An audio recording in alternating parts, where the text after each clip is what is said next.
नमस्कार। ABP news पर शाम 6 बजे बड़ी बहस के साथ हाजिर में रुमाना इसार खान। 2 दिन बाद मतलब 30 जुलाई को मुंबई ब्लास्ट के गुनहगार याकूब मेमन को फांसी होगी या नहीं होगी, इस पर आखिरी फैसला कल होना है। याकूब की क्यूरेटिव पिटीशन को लेकर सुप्रीम कोर्ट के जजों की राय बंटने के बाद यह मामला बड़ी बेंच के पास पहुंच गया है और कल इस पर सुप्रीम कोर्ट की बड़ी बेंच सुनवाई करने वाली है।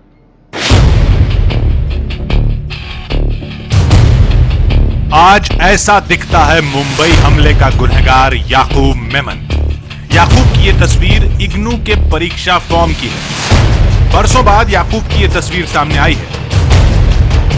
अब तक याकूब की वो तस्वीरें दिखती थी जो अदालत में पेशी के दौरान की होती थी। धमाकों के 22 साल बाद याकूब का चेहरा बदल चुका है, लेकिन याकूब मेमन 30 जुलाई को फांसी के फंदे पर लटकेगा या नहीं, इसका सस्पेंस बना हुआ है।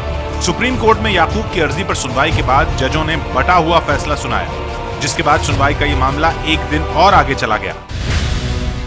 जस्टिस अनिल दवे ने दोबारा समीक्षा से इनकार किया तो जस्टिस कुरियन जोसेफ ने क्यूरेटिव पिटीशन पर विचार के लिए अपनाई गई प्रक्रिया की कमी की तरफ इशारा कर सुनवाई जारी रखने का फैसला किया।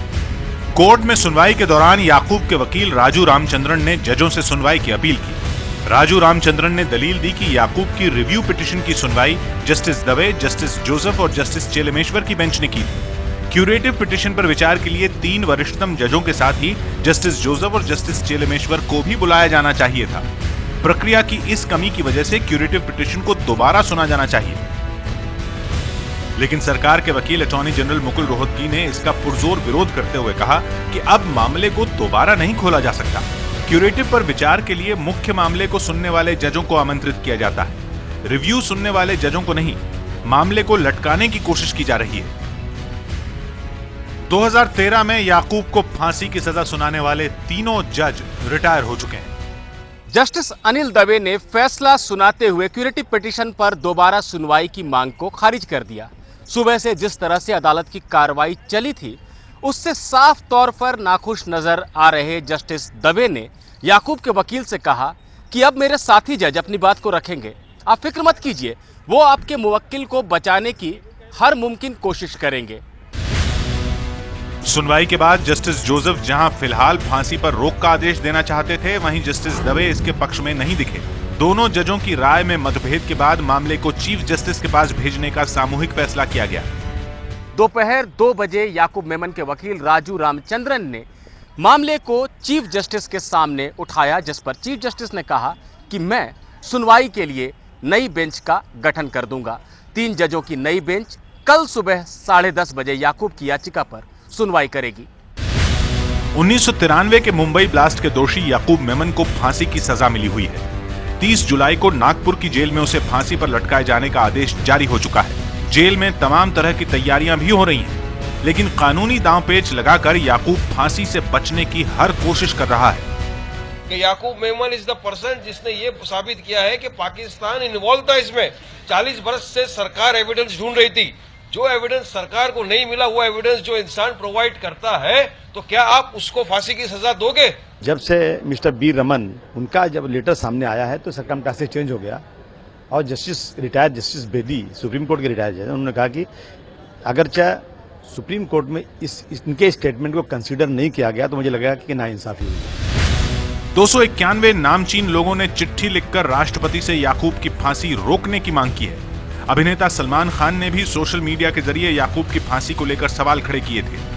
सलमान ने बाद में अपना ट्वीट तो वापस ले लिया, लेकिन विवाद से नाम जोड़ने के बाद अब वो हिंदूवादी नेताओं के निशाने पर आ गए।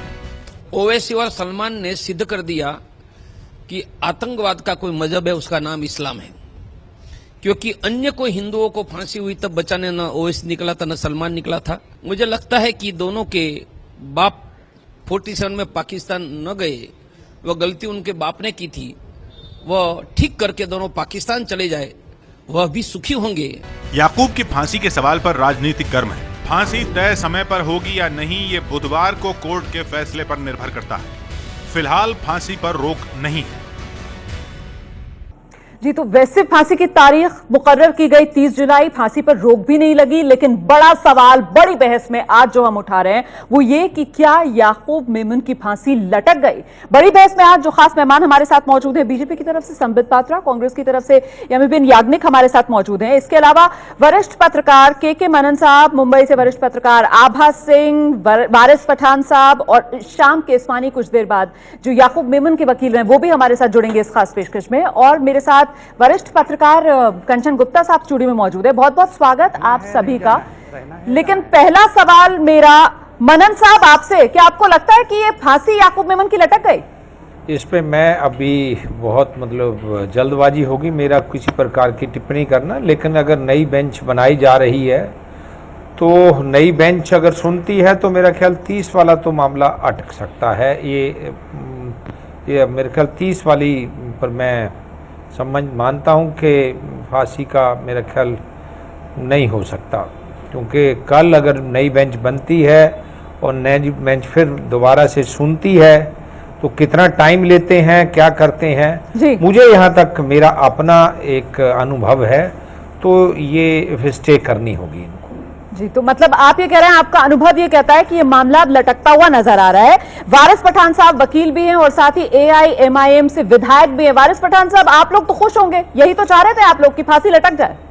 ये खुशी की बात ही नहीं है, हम तो पहले दिन से जो कह रहे थे, आज उस बात के लिए सारा देश हमारे साथ है, हमसे सहमति कर रहा है। हमने कभी भी सुप्रीम कोर्ट के आदेश की मान्यता नहीं करे ऐसा नहीं कहा। हम तो सुप्रीम कोर्ट के आदेश को मानते थे, मानते हैं और मानते ही रहेंगे। मगर हमारा सिर्फ ये कहना था कि जो स्टेट है, सरकार इतनी जल्दबाजी क्यों कर रही है याकूब मेमन की फांसी में, जब रॉ के जो इतने बड़े चीफ थे रमन साहब ने ये कह दिया कि याकूब मेमन ने सरेंडर किया था अपनी फैमिली के साथ, उसने पूरे इन्वेस्टिगेटिंग एजेंसी में हेल्प किया। नहीं, वारिस पठान साहब, सीधे सवाल का सीधा जवाब दीजिए। ये जो आपने अभी कहा कि सरकार इतनी जल्दबाजी क्यों कर रही है याकूब मेमन की फांसी को लेकर, तो क्या आपको लगता है कि सरकार की जल्दबाजी की वजह से ही सरकार को ये मुंह की खानी पड़ रही है और जो मामला जो आगे बढ़ गया था वो अब एक कदम और पीछे चला गया है? बिल्कुल, आप बिल्कुल देखिए, आप जब क्यूरेटिव पिटीशन उसकी पेंडिंग है तो pending the curative petition Tata court उसके खिलाफ डेथ का वारंट निकाल देती है। अरे क्यूरेटिव पिटीशन की पूरी सुनवाई तो हो जाने देते आप। अगर आपको इतनी जल्दबाजी थी, आपने राजीव गांधी के हथियारों को अब तक क्यों नहीं फांसी दी? आपने बेद सिंह के हथियारों को क्यों अब तक फांसी नहीं दी? क्योंकि उनके पीछे पॉलिटिकल बैकिंग है। आप देख लीजिए, माया कोडनानी को, बाबू बजरंगी को 97 लोगों को उन्होंने मारा है। जब उनको लाइफ इम्प्रिजनमेंट मिली तो क्या उसके खिलाफ सरकार गई सुप्रीम कोर्ट में कैपिटल पनिशमेंट की मांग करने के लिए? वो नहीं गई। ये सारी संबित पात्रा सरकार की तरफ से हमारे साथ मौजूद हैं, बीजेपी नेता संबित पात्रा। संबित पात्रा, क्या सरकार की जल्दबाजी का ये खमियाजा कि अब याकूब मेमन की फांसी, जिस पर भले ही स्टे नहीं लगा है लेकिन लटकती हुई नजर आ रही है? संबित पात्रा, देखिए, बहुत दुखद विषय है कि जिस प्रकार से कुछ दिनों से हम देख रहे हैं कि याकूब मेनन के ऊपर एक सिंपैथी वेव क्रिएट करने की और अदालत से परे जाकर भी याकूब मेनन को फांसी ना हो, इसके ऊपर एक जो विमर्श हो रहा है, ये हिंदुस्तान की अच्छी बात नहीं है। क्या आप सोच रहे हैं 257 फैमिलीज, 257 लोगों की मौत, उनके साथ जुड़े हुए लोगों के ऊपर क्या गुजरा होगा? और जल्दबाजी जैसे शब्द का इस्तेमाल किया जा रहा है, क्या जल्दबाजी है? आप बताइए, 22 वर्ष गुजर गए हैं, 22 वर्ष के बाद भी हमारे देश में अगर न्याय अपने प्रक्रिया को पूरी नहीं कर पाई है, उसको हम कह रहे हैं कि जल्दबाजी है। आप देखिए, पूरा क्यूरेटिव पिटीशन एक बार सुना गया, सुप्रीम कोर्ट ने भी उस पर मोहर लगाया और आप सबको मालूम है महामहिम राष्ट्रपति के चौखट तक मर्सी पिटीशन गया, वो मर्सी पिटीशन रिजेक्ट भी हो चुका है। तो स्वाभाविक रूप से इसमें यह कहना कि जल्दबाजी हो रही है और इसमें दोबारा पिटीशन साइन करके देना कि इसमें कहीं ना कहीं दया होना चाहिए, दया याचिका दोबारा सुनी जानी चाहिए, मुझे लगता है ये हिंदुस्तान की जनता क्या चाहती है ये MIM के स्पोक्स पर्सन गलत बता रहे हैं। हिंदुस्तान की जनता कहीं ना कहीं बहुत तकलीफ में है आज कि पूरे मसले को आप राजनीति कर रहे हैं। जहां इतने लोग मारे गए वहां हिंदू मुस्लिम के रूप पे आप डिवाइड कर रहे हैं कि ये मुसलमान है इसलिए इसको फांसी पे चढ़ाया जा रहा है और इसे बचाना चाहिए। मैं तो ये पूछ रहा हूं कि 22 वर्ष ये हो क्या रहा था? आप कोर्ट में एविडेंस नहीं रख रहे थे, 5-5 मिनट के डिबेट में आप एविडेंस लेके आ रहे हैं। तो 22 वर्ष क्या रहा था? अगर अभी वारिस पठान जी, मैं आपके बीच में नहीं बोल रहा था, आप याकूब मेनन को बचाने में इतनी जल्दबाजी मत दिखाइए। आप जो करना है कोर्ट में जरूर करिए, वो अधिकार है आपका। मगर मैं इतना पूछना चाहता हूं, क्या हिंदुस्तान ये नहीं पूछेगा कि आखिरकार हम 22 वर्ष तक क्या कर रहे थे? क्या 22 वर्ष तक? ठीक है, अमीबेन याग्निक हमारे साथ मौजूद है। अमीबेन याग्निक, आपने सुना वारिस पठान ने जो कहा, आपने सुना संबित पात्रा ने जो कहा, 22 साल का इंतजार, क्या इसे भी जल्दबाजी कहा जाएगा क्या? नहीं, देखिए 22 साल बोलने से कोई पीरियड लंबा नहीं हो जाता या छोटा नहीं हो जाता है। पूरे हिंदुस्तान को पता है कि हमारी लीगल सिस्टम में हर जगह अपील का प्रोविजन है। एक कोर्ट में हारो तो आगे जा सकते हो, इससे आगे जा सकते हो, वापस भी आ सकते हो, फिर जा सकते हो। तो डिले तो हमारी सिस्टम में है, पर इसमें इतने सारे इन्वेस्टिगेशन हुए कि 1993 का जो इंसिडेंट था उसका टाडा कोर्ट ने 2006 में फांसी का जजमेंट दिया। आप समझ सकते हैं कि कितनी इंट्रिकेट इन्वेस्टिगेशन होती है, और इतने सारे फैमिलीज को डिस्ट्रक्शन हो गया, इतना बड़ा ब्लास्ट हो गया, इतना हॉरेंडस इंसिडेंट इंडिया में कभी नहीं हुआ था। तो इसके बाद इतने इन्वेस्टिगेशंस हुए, सारे इन्वेस्टिगेशंस, और ये सारे सबूत के तौर पे कोर्ट पे लाने का, कोर्ट में उसको टेस्ट करने का, उसके बाद ही वो एविडेंस को इवैल्यूएट करने का, और उसके बाद जजमेंट आया। तो हर जगह इतनी सारी प्रोविजंस है कि प्रोसिक्यूशन और तोहमतदार दोनों के वकील को इतना चांस मिलता है, अपॉर्चुनिटी मिलती है, और इन्वेस्टिगेशन भी फेयर होता है। तो ऐसा सब साथ में मिला के ये टाडा का 2006 में कन्विक्शन हुआ, उसके बाद कंफर्मेशन आई सुप्रीम कोर्ट में 2012 में। अमीबेन जी, ये जो पूरी प्रक्रिया है वो पूरे देश ने देखी, अब उसको दोहराने की जरूरत नहीं है। लेकिन आभा सिंह भी हमारे साथ मौजूद है। आभा सिंह जी, ये जो पूरी प्रक्रिया थी जो अभी अमीबेन याग्निक गिना रही थी, वो तो हम सब ने देखी, लेकिन अब जब ये माना जा रहा था कि चलिए अब ये मामला अपनी मंजिल तक पहुंचता हुआ नजर आ रहा है, 30 जुलाई की एक तारीख मुकर्रर कर दी गई है, क्या आपको लगता है आज जिस तरीके की कार्रवाई अदालत में हुई है उससे एक बार फिर आभा सिंह, याकूब मेमन की फांसी लटक गई है?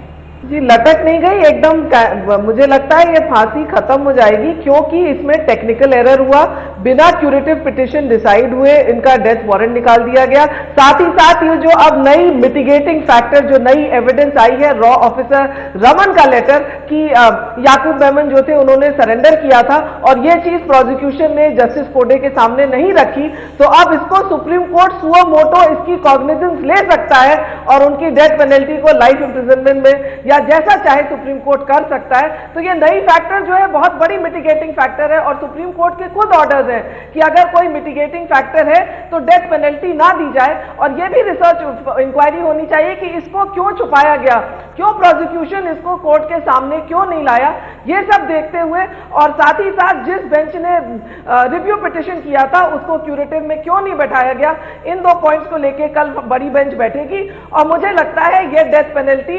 100% टल जाएगी या निरस्त हो जाएगी। जी, तो सुना आपने, ये वरिष्ठ वकील अपनी बात रख रहे हैं, साथ ही नेता जो हमारे साथ मौजूद है इस बड़ी बहस में, वरिष्ठ पत्रकार कंचन गुप्ता हमारे साथ मौजूद है। कंचन जी, याकूब मेमन की फांसी को लेकर बहस किस दिशा में बढ़ते हुए देख रहे हैं आप? देखिए, अगर डेथ सेंटेंस को लेकर बहस करना है तो वो एक अलग बहस है, और मेरे ख्याल से अब समय आ गया है उस पर एक नेशनल डिबेट, ओपन डिबेट होना चाहिए और इन्फॉर्म्ड डिबेट होना चाहिए। जहां तक अभी की स्थिति है, जब तक आप कोर्ट्स को और जजेस को डिस्क्रिशनरी पावर अलाउ करेंगे कि इस केस में कैपिटल पनिशमेंट होगा, उस केस में नहीं होगा, और अगर होगा भी तो अगर वो जज डिसाइड करेगा कि इसका लाइफ टर्म होगा या कैपिटल पनिशमेंट होगा, ये डिस्क्रिशनरी पावर जो है इससे ग्रे एरिया बन जाता है। और तब जो है, माफ कीजिएगा, ये फालतू के सवाल आते हैं कि मुसलमान है इसलिए उसको फांसी दिया जा रहा है, अगर मुसलमान ना होता तो ना दिया जाता।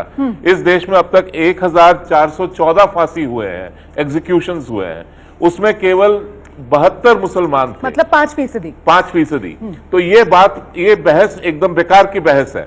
दूसरी बात है कि जो हमारे यहाँ पर कानून, टेररिज्म के कॉन्टेक्स्ट में कानून चाहिए, और क्योंकि लीगल फ्रेमवर्क के बाहर अगर आप टेररिज्म को फाइट करेंगे तो फिर एक चर्चा, उसकी आलोचना होगी कि आप लीगल फ्रेमवर्क के बाहर फाइट कर रहे हैं। उसी लीगल फ्रेमवर्क के अंतर्गत अगर आप फाइट कर रहे हैं, टाडा जो था वो terrorist and disruptive activities prevention act था। ठीक है, उस एक्ट के अंतर्गत ये इन्वेस्टिगेशन हुआ, प्रोसिक्यूशन हुआ, ट्रायल हुआ, कन्विक्शन हुआ। अब इतना होने के बाद अगर फिर से वही जजेस के डिस्क्रिप्शन पर जाए बात कि जज अपना डिस्क्रिशनरी पावर यूज करे, तो फिर कानून अपना कोई मतलब नहीं रखता है। मनन साहब हमारे साथ मौजूद हैं। मनन साहब, ये जो बात यहाँ पर कंचन गुप्ता कर रहे हैं, इस पूरे मामले को अगर देखा जाए तो ये जजेस की डिस्क्रिप्शन की वजह से या फिर इतने बड़े लूप होल्स इस मामले में नजर आए जिसकी ओर इशारा किया जज साहब ने? बहुत बड़ी बात करी है इन्होंने और बड़ी वाजिब बात करी है। मैं इनका समर्थन करता हूं इस बात का कि डिस्क्रिशन, यहाँ तक डिस्क्रिशन का सवाल है, क्रिमिनल ट्रायल में डिस्क्रिशनरी पावर्स जजेस के पास बहुत होती हैं, लेकर बेल से इवन डेथ सेंटेंस तक, जिसमें लाइफ इम्प्रिजनमेंट भी आ गई, जिसमें 10 ईयर की सेंटेंस भी आ गई, या सजा आप कह लो, डिस्क्रिशन टोटली जज की होती है। उसी तरह से rarest of the rare case की अगर पैरामीटर में प्रीव्यू में कोई केस आता है तो फांसी की सजा होती है, और उसके कौन से आप इंग्रेडिएंट देखेंगे उस चीज को जजेस ने देखना होता है। क्या सर्कमस्टांशियल एविडेंस जिस केस में है उसमें फांसी दी जा सकती है या नहीं। माननीय उच्चतम न्यायालय का अभी तक जहां तक फैसले हैं वो ये हैं कि सर्कमस्टांशियल एविडेंस के आधार पर जो भी केस डिसाइड होगा उसमें फांसी नहीं दी जा सकती, लेकिन एक्सेप्शंस आर देयर। लेकिन मैं इनकी एक बात का समर्थन करता हूं, देखिए मामला तो ये बहुत आगे बढ़ गया है। अदालत ने दोषी मानकर फांसी की सजा सुना दी है जो 30 जुलाई को दी जानी है, और अब क्यूरेटिव पिटीशन पर सही से सुनवाई हुई या नहीं? मैं उस पे आ रहा हूं लेकिन अगर कोई तथ्य अगर इन्वेस्टिगेटिंग एजेंसी ने जब प्रोसिक्यूशन ने छुपाए हैं तो उन केसेस में जरूर कोर्ट को उसका अवलोकन करना होगा, और इस केस में हो रहा है। नहीं, मैं एक छोटी सी करेक्शन कर दूं। टाडा में ये कोई टाडा जो एक्ट थी उसमें जजेस के लिए कोई डिस्क्रिशन नहीं था, एकदम क्लासिफाइड था। अगर आप इसके लिए गिल्टी पाए गए तो आपको ये सजा मिलेगा। अब अगर आप उसको एक्स्ट्रापोलेट कर रहे हैं कि जज ये डिसाइड करेगा कि ये सर्कमस्टेंशियल एविडेंस तो भाई साहब सारे क्रिमिनल ट्रायल में आईपीसी सारी देख लो। चलिए संबित पात्रा, तो इन हालात में क्या आपको लगता है याकूब मेमन की फांसी लटक गई? नहीं, देखिए ये निर्णय लेने वाले हम में से कोई भी नहीं है। ये कोर्ट जो उचित समझेगी वो कोर्ट निर्णय लेगी, मगर जो पब्लिक के बीच में एक परसेप्शन जा रहा है वो यह परसेप्शन जा रहा है कहीं ना कहीं एक बहुत बड़ा वर्ग ऐसा है जो याकूब मेमन को फांसी ना मिले उसके लिए प्रयासरत है। और